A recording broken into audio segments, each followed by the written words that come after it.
그렇게 해서 아쇼카 왕이 최초로 인도를 통일하게 되고, 신시황하고 같은 세대입니다.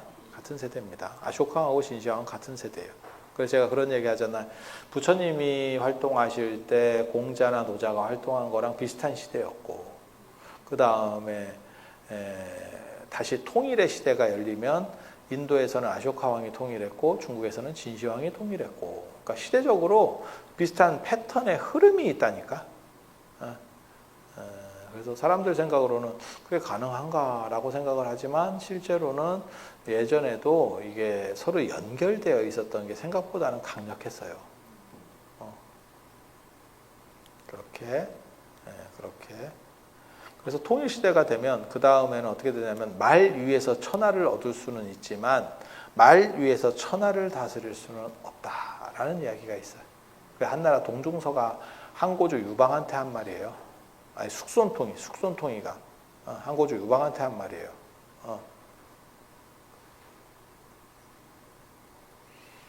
뭔 뜻인지 아시겠죠? 그러니까 전쟁으로 제국을 만드는 시기하고 방채종의 정관종에 보면 그렇게 나오거든요. 창업도 어렵지만 수성이 더 어렵다. 창업보다 수성이 어렵다. 그러니까 새로 만드는 것보다 지켜내는 게 어렵다라는 표현을 쓰거든요. 맞는 얘기예요. 그래서 아쇼카 왕이 통일 정책을 해서 통일을 한번 하고 전쟁을 해서 한번 통일하고 그 다음에는 이걸 어떻게 지킬 것이냐의 문제가 벌어지는 거죠. 그거는 문화적인 거하고 제도적인 부분이에요. 그래서 항고조 유방이 천하를 통일했을 때 그거를 한나라 같이 저렇게 수백 년을 가는 안정적인 국가를 만드는 데 있어서 최고 공신이 소하죠. 소하라고 하는 사람. 유방이 천하를 통일하는 데 있어서 전쟁에서 이기는 데 있어서는 최고의 공신이 한신입니다. 한신 대장군 한신. 나중에는 결국 나대다가 여태우한테 죽었죠. 그게 이제 토사구팽이라는 그 고사를 남기고 죽었죠. 그렇게 해서 한신은 죽었고, 그리고 그 제국의 안정성을 만들어줬던 거는 소하죠. 소하. 우리도 마찬가지예요.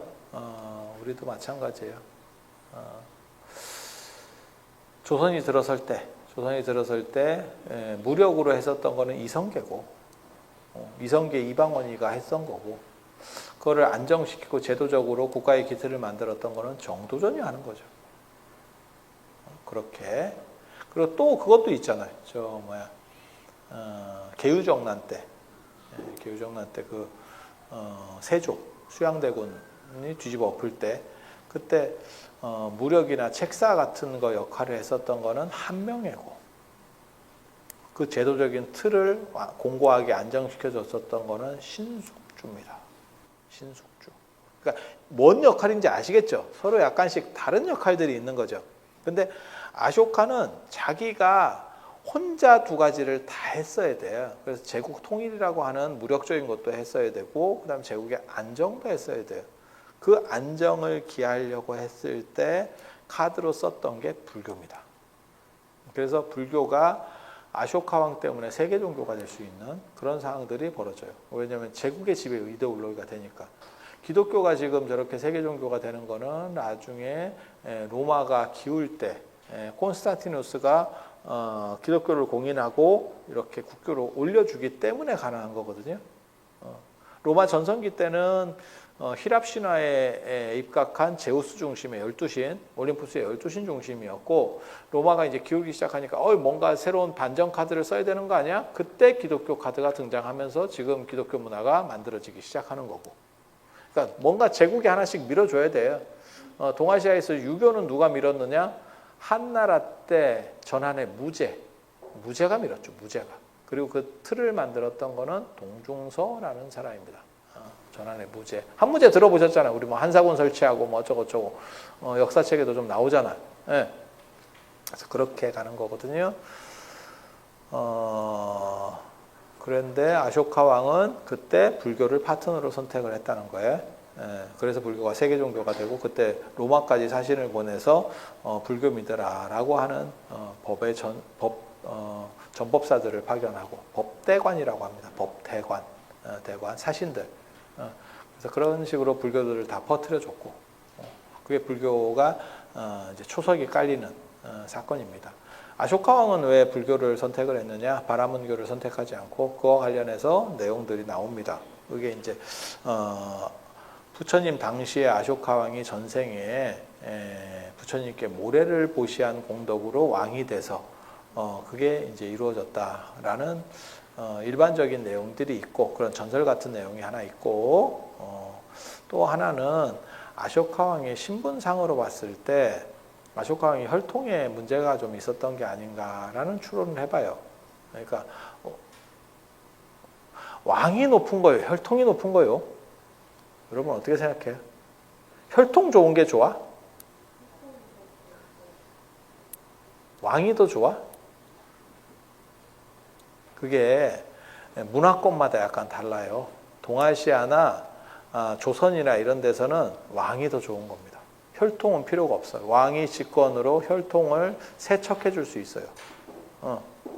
그러니까 예를 들어서 무수리 자식이에요. 그래도 그 무수리를 왕비로 올려버리면 돼. 장희빈입니다. 너 왕비 이러면 되는 거예요. 왕에게는 그런 권한이 있어요. 대신에게는 그런 권한이 없습니다. 그래서 홍길동은 그냥 계속 쩔입니다. 계속 서자일 수밖에 없는 거고 임금만 그 권한이 있어요. 혈통을 피를 세척해 줄 수 있는 권한이 임금에게는 있어요. 제가 전에 그런 얘기했는데 유럽 역사가들이 동아시아사를 쓸 때 되게 재밌는 표현을 쓴다니까. 동아시아에서는 천민을 왕으로 시키는 전통이 있다. 천민을 왕을 시킨대. 그래서 이게 뭔 개소리인가라고 이거를 봤더니 그게 뭐냐면 경종, 장희빈 아들 그 사람들 입장에서 혈통 개념으로 봤을 땐 천민이에요. 그러니까 아주 천민은 아닌데 그냥 신분이 떨어지는 거지. 그 다음에 우리식으로 말하면 또 조선에 누가 있냐면 정조, 숙빈 최씨 그 무술이거든요. 숙빈 최씨가 원래 무술이 출신이거든요. 그러니까 그 천민이야. 천민의 아들을 영조지 영조. 그러니까 천민 출신들을 지금 왕을 시키고 있는 거야. 그리고 그 자식들은 어떻게 되냐? 혈통 입장에서 보면 계속 천민인 거예요. 그러니까 영조가 천민이니까 사도세자 천민, 정조 천민. 이해가 됩니까? 이렇게 하는 거예요. 그러니까 그거 생각하시면 돼. 흑백 간에 피가 섞였다고 생각해봐. 미국이야. 흑백 간에 섞였어. 지금 뭐 아버지는 백인인데 어머니는 흑인이야. 이러면 그게 이제 흑인 계통의 피가 얼마나 남아있느냐. 이러면서 저거는 순수한 백인은 아니다. 그럼 백인 우월주의자들이 볼 때는 그 사람들에 대해서 이렇게 부정하는 게 있거든요.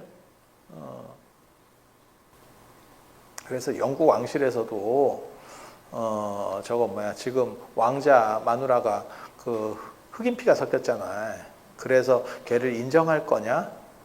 라고 하는 문제가 벌어졌었던 거지. 쟤를 왕족으로 편입시켜 줄 거냐 아니냐 이런 문제들이 벌어졌던 거지. 백인 우월주의에서 나온 거지. 네. 그래서 그게 피의 문제거든요. 근데 인도는 피 중심이에요. 왕이라고 해도 피를 세척할 수가 없어요. 왕이라도. 그래서 아쇼카 왕이 뭐 용모가 취했다 어쩐다 나오는 걸로 봐서 아쇼카 왕의 어머니 계통이 조금 문제가 있었던 게 아닌가. 왕은 혈통적으로 문제가 없어요. 근데 엄마 쪽에서 문제가 있었던 게 아닌가. 그리고 101명을 낳았대잖아. 이 과정에서 다 신분 좋은 여자만 있었겠어? 그냥 생각을 해봐. 왕이 눈 돌아가면 어떻게 하는 거지. 눈이 돌아갔는데 네 신분은 무엇이냐 이러면서 되겠어? 아니 그냥 생각을 해보면 아니 그렇지 않아요? 그 과정에서 애가 생길 수도 있는 거고 그러면 이제 홍길동 같이 되는 거지. 그래서 불교는 신분제를 부정을 하기 때문에 불교를 파트너로 잡았을 확률도 있어요. 불교를 파트너로. 바라문교는 신분제에 고착이 되어 있기 때문에 걔는 혈통주의입니다. 그렇다 보니까 거기서는 내가 불리한 입장이 되는 거지. 그러니까 혈통을 부정하는, 혈통에 대한 우월성을 부정하는 불교를 파트너로 삼았을 그러한 확률도 있고, 그런 정도 생각을 하시면 돼요. 그래서 설화적인 거나 전설적인 거는 부처님 당대에 아쇼카 왕이 원래 전생에 태어났다가 부처님께 공양을 하고 나서 왕이 됐기 때문에 불교를 긍정했다라고 하는 주장이 하나 있고, 그 다음에 이제 현실적인 얘기를 해보면 불교가 파트너로서 바라문교보다 훨씬 왕에게 유리했다. 자기 왕권을 강화하고 안정시키는 데서 유리했다. 라고 하는 두 가지를 생각해 볼 수가 있습니다. 그래서 그런 정도 하고, 그 다음에 157쪽에 3차 결집 얘기가 나옵니다. 3차 결집 얘기가 나와요. 아쇼카 왕이 불교를 이렇게 밀어주니까 불교가 이제 비대해지기 시작해요. 그래서 밥중들이 생기기 시작한다는 거예요. 밥중이 뭔지 압니까? 밥중 들어봤어요? 먹고 살라고 출가했대. 먹고 살라고. 수행을 하고 공부를 하고 이게 아니고 먹고 살기 힘들어서 먹고 살라고 출가를 했대. 이런 사람들이 어느 집단에나 다 있어요. 그런데 이게 집단에서 차지하는 비중이 커지면 전체 집단 자체가 다운이 되기 시작합니다. 어느 정도는 있어도 괜찮아. 어느 정도는 있어도 괜찮아. 그래서 우리가 맨날 그거 보는 게 뭐냐면 정부에서 발표할 때 이렇게 보는 게 뭐냐면 실업자 비율. 취직 안 하는 사람이 몇 프로가 되느냐라는 것들을 얘기할 때 그런 분들이 당연히 있지. 그럼 모든 사람이 취직하고 있는 사회가 어딨어. 그래서 한 5%에서 뭐 한 6, 7% 정도 되면 그거는 전원 실업 상태가 없다라고 보거든요. 그거는 바뀌어가는 과정이라고 보는 거예요. 내가 이 직장 때려치고 이렇게 하고, 그런데 뭐 한 7, 8%에서 10% 막 이렇게 올라가면 문제들이 있는 거죠. 아니, 맞잖아. 그러면 직장이 없던지, 그러니까 일거리 자체가 지금 적던지, 뭔가 지금 문제가 있는 거죠. 안 맞는 거죠. 그러니까 그걸 이제 정부에서 계속 그런 거를 쳐다보고, 정부는 그런 지표들이 안 좋으면 이제 또 꼼수를 써서 어느 정부나 다 똑같이 했잖아. 그래서 뭐 이렇게 비정규직도 막 이런데 취업 숫자에다 넣고 막 이런 짓들을 하죠. 그래서 그걸 프로테이지를 낮추려고 막 노력하고, 뭐 공무원 더 뽑아서 뭐 어떻게 처리하려고 하고 별짓 다 하잖아. 그래서 그렇게 그런 행동들을 하게 되는 거죠. 그래서 그런 비율들이 어느 정도 있는 거는 사회적으로 큰 문제가 없어. 하지만 그런 사람들이 뭐 30%예요, 40%예요. 이래버리면 나라 뒤집어지지. 그래서 불교에도 그런 사람들이 점점 늘어나니까. 그리고 이런 분들이 이제 열심히 안 하려고 하는 분들이 많으면 그 사람들이 힘을 쓰게 되는 거지. 처음에는 그런 사람들이 아유, 우리를 그냥 포함시켜만 줘도 고마워요. 이러다가 자기가 쪽수가 많으면 권리를 보호하라. 뭐 이런 또 얘기를 하거든. 우리나라에서도 그거 나타날 겁니다. 그러니까 지금 외국인 노동자들 뭐 이런 분들이 우리가 3D 업종 같은 걸 잘 하기 싫어하니까 외국인 노동자들이 와서 일해주는 경우가 있는데, 그러다가 한국에 정착해서 한국 여성분들과 결혼해서 사는 경우들도 있죠. 그리고 애를 낳게 되면 처음에 그런 사람들은, 그러니까 처음에 노동을 하러 오신 분들은 1세대지, 1세대. 그런 분들은 국적도 우리나라 국적이 아니고 피부색도 다르고 말도 좀 어눌하고 하니까 차별을 받고 힘들게 사셔요. 힘들게 사셔. 하지만 그 사이에서 태어난 이제 2세대들 같은 경우는 상황이 달라지죠. 그 사람들은 한국 국적자고, 하지만 피부색이 좀 다르고 이제 좀 차등을 받다가 이렇게 소수다 보니까 차등을 받지만 나중에 그 사람들이 어느 정도 이상 숫자가 늘어나면 폭동을 일으키겠죠. 아니, 자기네 나라로도 못 가. 예를 들어서 방글라데시에 왔어요. 갈 수 있어? 못 가. 우리 식으로 말하면 약간 박일준 씨 같은 케이스죠. 외모는 약간 흑인틱하지만 미국에서 받아줘? 안 받아줘. 영어 할 줄 알아? 몰라. 이해되시죠? 그냥 한국 사람이에요. 시대적 아픔을 가지고 있는 한국 사람인 거예요. 이해되잖아. 그렇게 되는 거죠. 그런데 그분들이 소수일 때는 조금 부당한 대우를 받아도 참죠. 다수가 되면 폭동을 일으키는 거죠. 미국에서도 마찬가지잖아. 흑인들이 미국에 왜 들어왔어요? 자기가 이주하고 싶어서 이주했어요? 누군가 지구들이 필요해서 데리고 온 거 아니요. 값싼 노동력을 만들어내기 위해서 데려온 거 아니야. 아니, 맞잖아. 그리고 계속 차별들이 있었고 오늘날까지도 차별이 있는 거고. 그러니까 나중에 중간중간에 한 번씩 폭동도 일으켜 주시고, 예전에 그 유명한 사건 있었잖아요. 우리나라에 엄청나게 대도덕교일된 사건, LA 폭동 사건.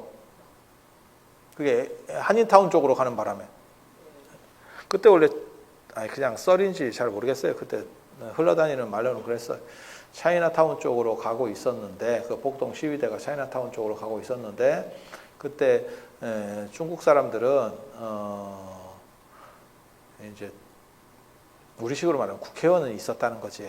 저들이 단합을 해서 찍어놓은 국회의원이 있었다는 거예요. 그래서 그쪽에 전화를 해서 하니까 그쪽에 병력들이 배치가 되면서 그 흐름이 한인타운으로, 코리아타운으로 바뀌어버렸다는 거죠. 길이. 뭔 얘기인지 알아듣겠어요?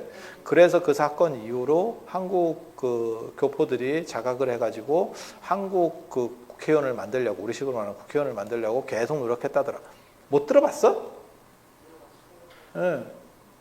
그런 사건들이 있었던 거예요. 그리고 그런 사람들이 점점점 늘어나면, 그러면 당연히 저게 되죠. 이제 자기들 권익에 대해서 얘기를 하게 되는 거죠. 아마 미국은 안 될 것 같은데 유럽은 그런 현상이 일어날 것 같아요. 지금 이슬람 분들이 굉장히 많이 넘어가거든요. 북아프리카나 뭐 모로코나 뭐 이런 쪽 있잖아요. 그 다음에 저 터키 이런 쪽에서 굉장히 많이 넘어가거든.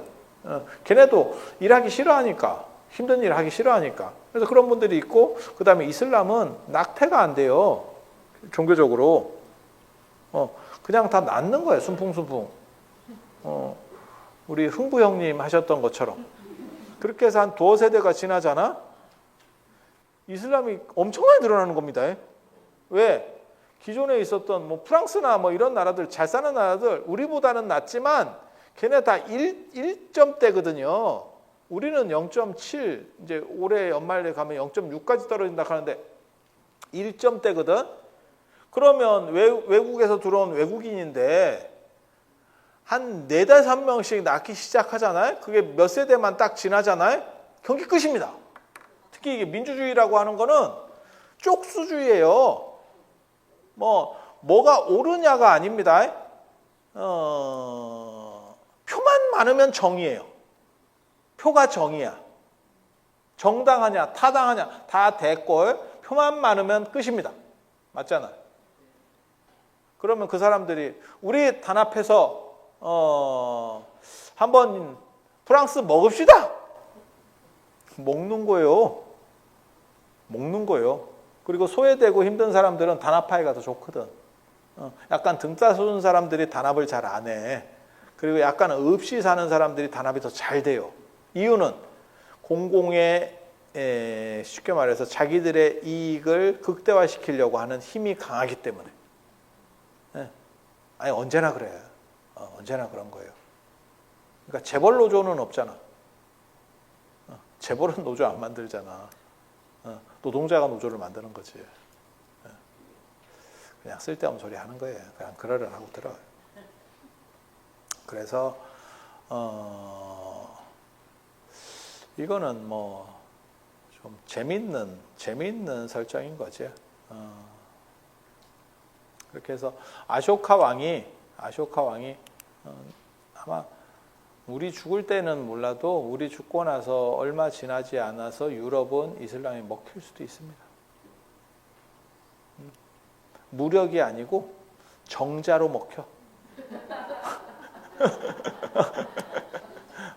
정자로 먹혀. 야, 참 희한하지? 아니, 안 될 것 같아? 지금 추세면 100% 됩니다. 제일 먼저 넘어가는 나라가 아마 프랑스하고 독일일걸. 독일이 이민에 가장 관대하거든.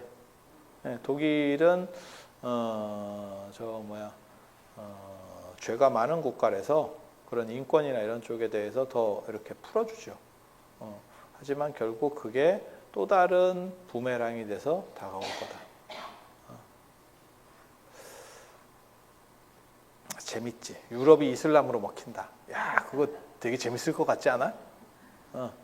미국은 흑인들의 숫자가 워낙 별로 안 돼서 무조건 많이 나야 돼. 많이 나면 전 세계를 먹는 거야. 이게 지금. 그래서 중국이 최고, 중국하고 우리나라가 최고 잘못한 게 뭐예요? 산화 제한이었잖아. 중국도 1위를 못 찍을 거라는 얘기를 하고 있는 거죠. 이유는 뭐죠? 산화 제한 때문에 우리랑 똑같은 상황이 벌어진 거죠. 위에는 넓고 밑에는 하체가 부실한 인구 비례. 감당이 안 되죠. 그래서 사람들이 뭐라고 얘기하냐면 혹시 인도인가? 이 얘기를 하고 있는 거죠. 근데 인도는 안 가봐서 그래.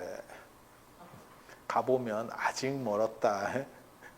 인도 쪽에 투자하지 마. 그건 진짜 안 가본 사람이라서 그래. 근데 인구는 역전됐습니다. 아시는지 모르겠는데 인도가 1위로 올라왔어요. 그리고 그 격차는 더 벌어질 겁니다. 더 벌어질 겁니다. 이렇게. 그래서 비대해지다 보니까 결국 나중에 아쇼카 왕이 약간 정리를 하게 돼요. 정리를 하게 돼. 그게 이제 3차 결집. 그리고 아쇼카 왕 하면 근본 8탑 중에서 부처님 돌아가시고 나서 탑을 7개, 8개를 만들었거든요. 그래서 그거를 근본 8탑이라 그래요. 8개의 탑, 그 중에서 7개를 열어서 사리를 재분배를 합니다. 전국의 사리탑을 쫙 깔아서 만듭니다. 그거는 통치 이념하고 관련되는 거예요.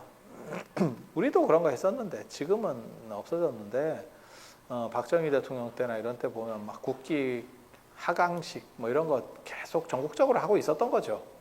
그래서 집단화시키고 뭘 계몽하고 자고 일어나면 잘 살아보세 이런 노래나 계속 나오고 있고 지금 생각해 보면 이게 나란가 싶은데 그때는 그렇게 했었죠. 그렇게 해서 계몽이 돼서 사실은 그게 공과 가가 있는 거죠.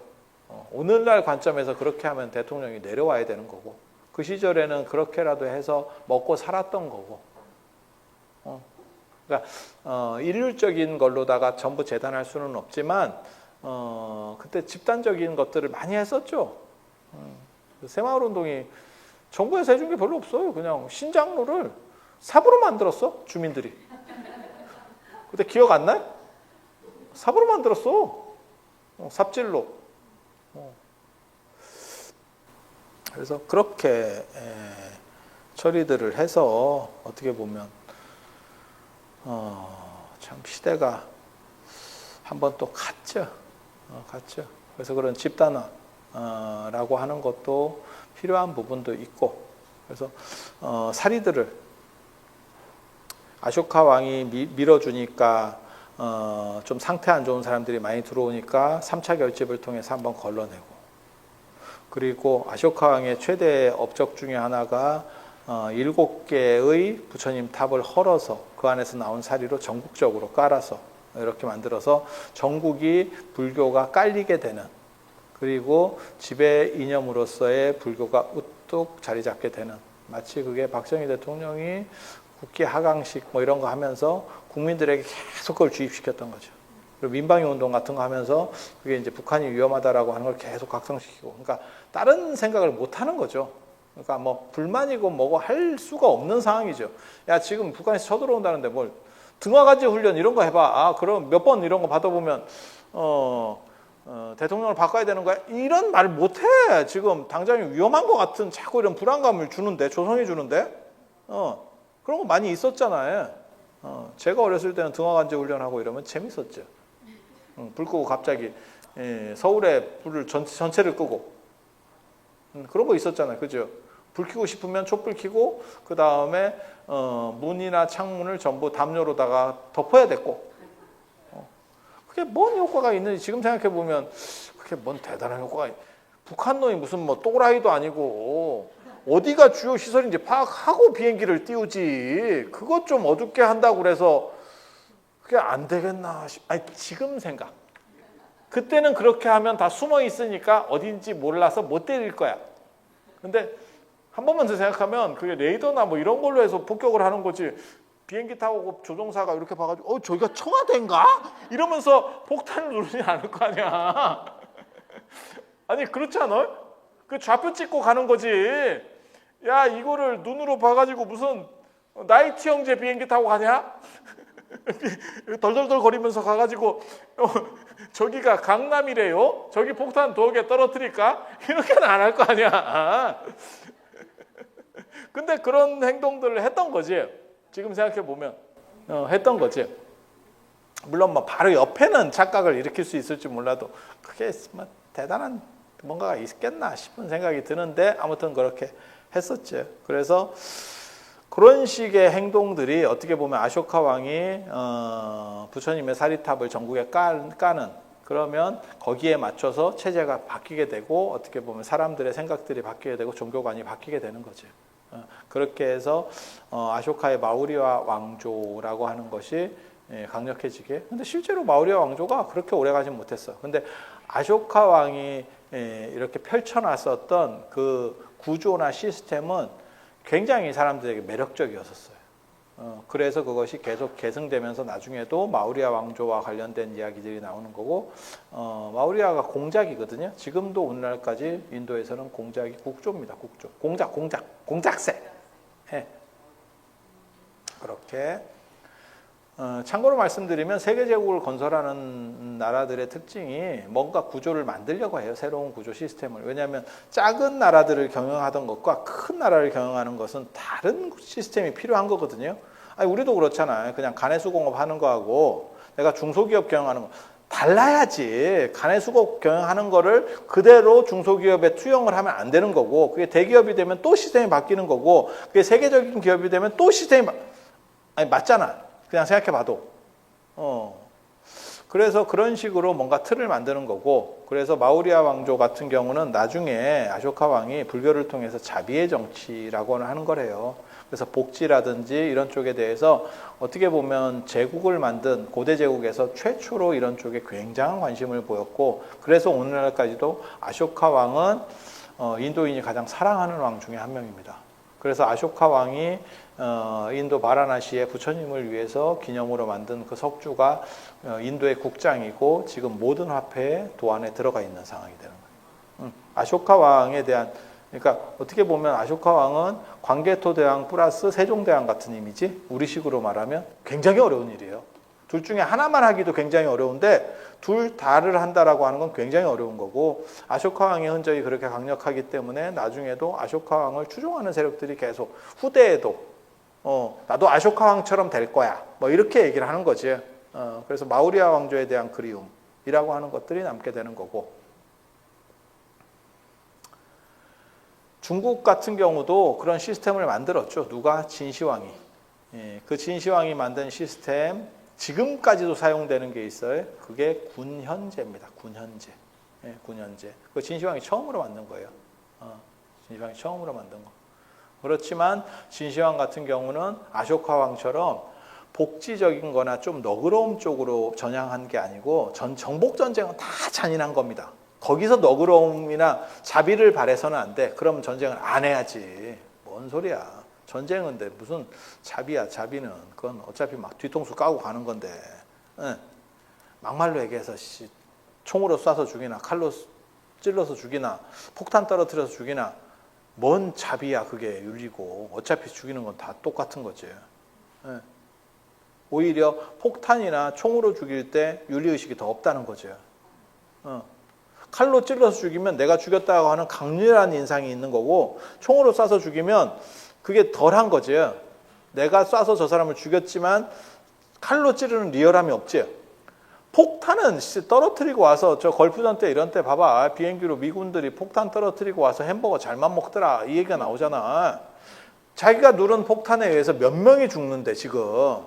총으로 쏘는 것보다 훨씬 많은 사람이 죽은 건데 칼로 찔러서 10명을 찔러 죽였다 그러면 점심을 못 먹지, 인간이면. 맞잖아. 근데 폭탄을 떨어뜨려서, 비행기 조종사가 폭탄을 떨어뜨려서 10명을 죽이고 와서는 낄낄거리면서 밥만 잘 넘어가더라. 가 되는 거죠. 아니, 맞잖아요. 그 사람이 내가 떨어뜨린 폭탄에 몇십 명이 죽었을 거예요. 난 너무 슬퍼요. 이러고 있었겠어? 그러면 그 다음에 출격 못하죠. 그래서 진시황 같은 경우는 이제 안 좋은 쪽으로다가 너무 그건 법적으로 했죠. 법을 강화시켜서 사법적인 거를 강조해서 법가라고 하는 거거든요. 법으로 엄단하려고 하는, 사람을 어떻게 통제하느냐, 제국이 크니까 그걸 법치 시스템으로 다 조져버리겠다라고 해서 그랬더니 사람들이 너무 힘들어, 그래서 저놈 나쁜 놈이야, 이렇게 한 거고, 아쇼카는 제국을 그래도 사람을 따뜻하게 대해주면 사람들이 어느 정도는 바뀔 거다라고 불교를 통해서 그렇게 하니까 실제로 약간 이상적인 사람이 돼버린 거죠. 저 사람 굉장히 괜찮은 사람이야 라는 쪽으로 바뀐 거고, 진시황은 잔인한 사람이야 이렇게 된 거고.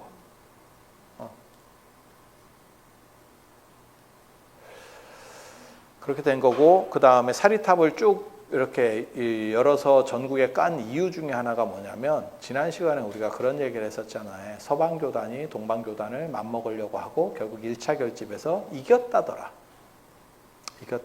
그래서 상처뿐인 영광이긴 했지만 이긴 건 사실이에요.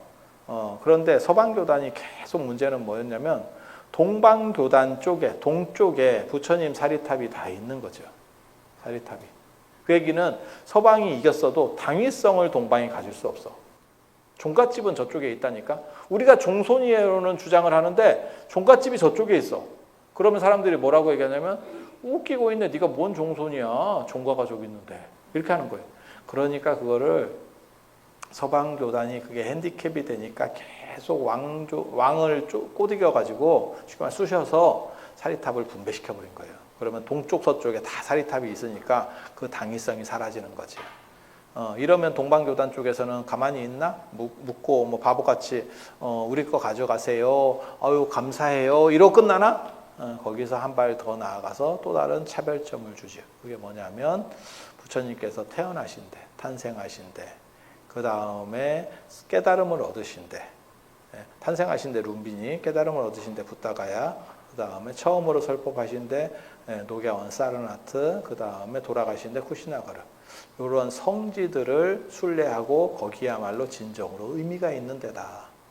부처님 사리도 중요하지만 그것은 일종의 무덤 같은 거고, 무덤도 중요하지만 그 어른이 생전에 사셨던 그 장소, 야 그거 중요한 거 아니냐? 이렇게 얘기하는 거예요. 우리도 그런 거 있죠. 만약에 예를 들어가지고 조선시대 때 무슨 대대로 살아오던 집이야. 그러면 우리 아버님이 거기서 태어나셔가지고 평생 그 방에서 사셨어. 그 의미도 있잖아.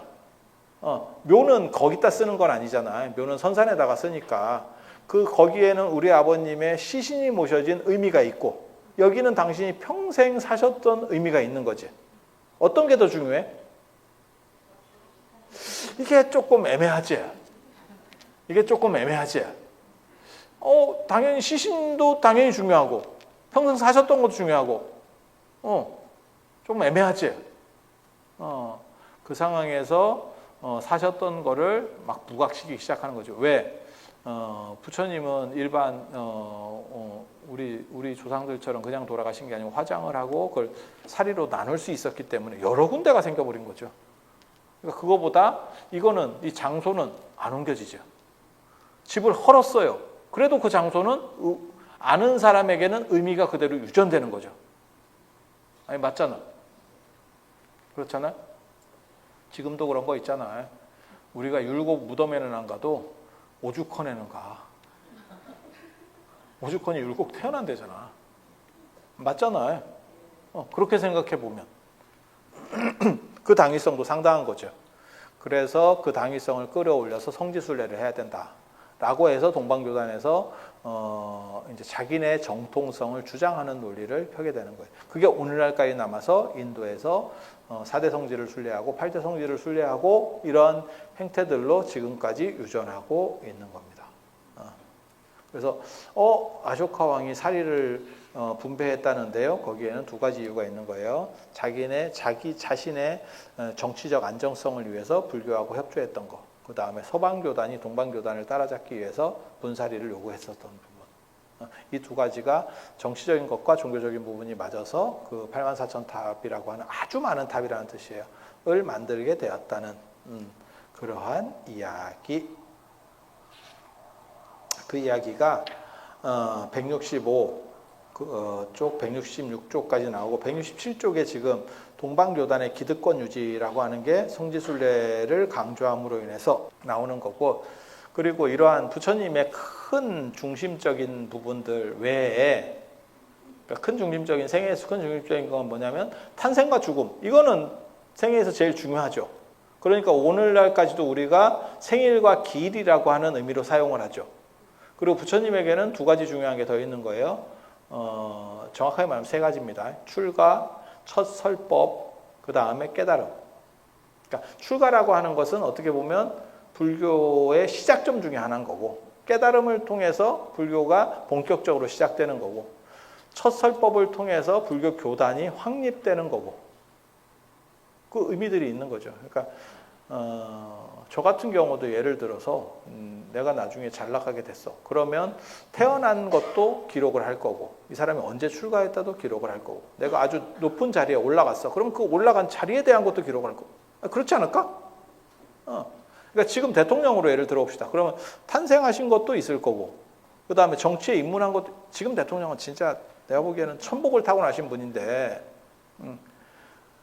우리나라가 정치 역사가 그렇게 길지는 않지만, 현대 정치 역사가 그렇게 길지는 않지만, 이렇게 순식간에 휘두루마뚜루 해서 대통령이 되신 분도 별로 없으셔요. 불과 몇 년 전까지만 해도 존재감이 전혀 없었어. 누군지도 몰랐어. 그분이 누군지 아무도 몰랐어. 허경영보다도 인지도가 훨씬 떨어졌는데 갑자기 뜬금없이 이렇게 후다닥 나와가지고 내가 대통령, 그렇게 시도했던 분이 여러 분 있었어요.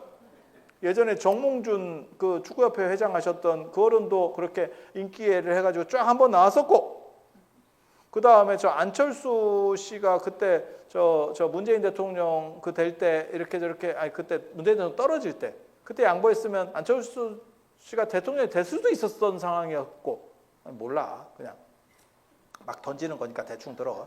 그냥 뭐 정치적인 걸 하는 사람도 아니고. 그렇지만 대부분 그런 쪽에 시도해서 바람으로 이렇게 쫙 올라왔던 사람들이 어느 시점에 낙마했지. 완주하는 경우도 드물었고, 완주하는 경우도 드물었고, 정몽준 씨도 그때 완주를 못했던 걸로 제가 기억을 하고, 안철수 씨도 결국은 완주 못했죠. 그리고 그 말고 거기까지도 못 갔던 사람으로서 정운찬 총리라든지, 뭐 안 그러면 반기문 총장님이라든지 이런 분도 계셨었고, 그런데 그렇게 시도하신 분 중에 한 방에 시작하자마자 성공하신 분은 지금 대통령님밖에 없는 것 같아. 야, 이거야말로 진짜 복이 아닌가. 이거 도대체 뭘로 해석할 거야? 정치판에서 수십 년씩 굴러가면서 이름 알린 사람들도 다 명멸하고 있는데, 이게 누군가 싶었다가 대통령이야. 진짜 징계하지 않아? 이런 팔자도 있구나. 그래서 그 얘기 있잖아. 삼풍백화점이 무너져서 거기 귀신 나온다고 그러더니 알고 보니까 거기서 대통령이 나오더라. 그게 그래서 귀신이 좋은 건가 싶기도 하고, 아니 그냥 얘기하는 거예요. 그래서 태어나시고, 그러니까 만약 예를 들어서 윤석열 대통령님으로 한번 봐봐. 그러면 태어난 것도 의미가 분명히 있고, 돌아가시는 것도 의미가 분명히 있고, 그 다음에 정치인으로서 발을 디디는 거 의미 있죠. 어느 순간에 이 양반이 검찰 하시다가 검찰총장 하다가 뭐 저저저 하다가 뭐 이상하게 되면서 정치인으로 그 이건희 여사 나는 그 말은 진짜 동의가 되던데. 당신들도 그렇게 될지 몰랐다는 얘기 하잖아. 이게 이렇게 될지. 누구도, 이거는 진짜 주식 예측보다 더 어려울 거다. 이거 코인판보다 어려웠었어. 세상에 이런 일이 벌어질 수 있나? 그래서 어느 순간에 정치판으로 들어왔고, 그리고 대통령이 된 거 진짜 의미 있는 일이잖아. 이런 식으로 기리는 게 지금 부처님의 탄생과 돌아가신 거, 그 다음에 출가, 첫설법, 성도 뭐 이런 것들을 기리는 거예요. 이해가 되시죠? 다 의미 있는 것들. 그래서 그 장소를 기리는 게 있는데 그거 말고 168쪽에 보면 열애향실이라는 게 있어요. 부처님이 그거는 인생의 터닝포인트, 전환기를 맞이할 때 굉장히 중요한 시점인 거. 그거 말고 뭐가 있냐? 당신이 오래 주석하셨던 데가 있다는 거예요. 뭐 깨달음을 얻고 뭐 이런 거 말고 처음으로 설법하시고 그건 설법했다는 의미는 있는데 거기서 계속 사신 건 아니거든. 그래서 부처님께서 오래 사신 데가 있어요. 그게 영축산이라든지 안 그러면 기원정사라든지 이런 데서 계속 사셨거든요. 오래 사셨거든요. 그래서 그 장소에 또 신성성이 있는 거예요.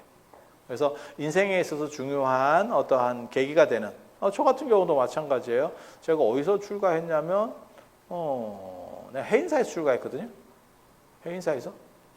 아니 개를 해인사에서 받았다고. 개를 해인사에서 받았다. 그러면 해인사에 몇 번이나 가봤냐? 거의 몇 번 못 가봤습니다. 그냥 거기서 수계 교육만 거기서 받았어. 그러니까 나는 해인사에서 출가한 것처럼 생각할 수도 있어. 하지만 그게 뭐 큰 의미가 있어? 그럼 내가 산 데는 어디냐? 나는 울산에서 오래 살았고 월정사에서 오래 살았어. 그러면 나한테는 그게 또 의미가 있는 거지. 이해가 되시죠? 행자생활은 제가 통도사에서요. 수계가 이루어진 거는 해인사에서 이루어져. 사는 거는 뭐 월정사 같은 데서 살고 있고. 뭔 뜻인지 아시겠죠? 여러분도 뭐 그렇지 않을까? 여러분이 태어난 거는 예를 들면 어느 산부인과야. 거기가 의미는 있지. 하지만 뭐 탯줄 자른 거밖에 별거 없는 것 같은데. 근데 어떤 집에서 내가 어렸을 때부터 한 20, 30년 살았어. 의미 있지. 그 나름의 또 의미가 있지. 아니, 맞잖아. 그래서 열애향실이라고 하는 거는 그 중요한 거 말고 오래 사신데. 그래서 법화경 설법지가 영축산 열애향실이 되는 거고, 그 다음에 기원정사에서 많은 경전이 설해졌는데 그 중에서 가장 대표적인 거는 금강경이라고 하더라. 그런 정도까지 해서 오늘은 마치고 다음 주에 불교가 어떻게 확장되는가에 대한 이야기를 해드릴 거예요. 그리고 다음 주를 끝으로 해서 우리 수업은 끝난다고 보시면 됩니다. 이렇게 해서 불교의 확장 이야기 조금 해드리는 걸로 해서 마칠 수 있도록 하겠습니다. 자, 장시간 들어주셔서 감사합니다. 다음 주에 또 뵙겠습니다.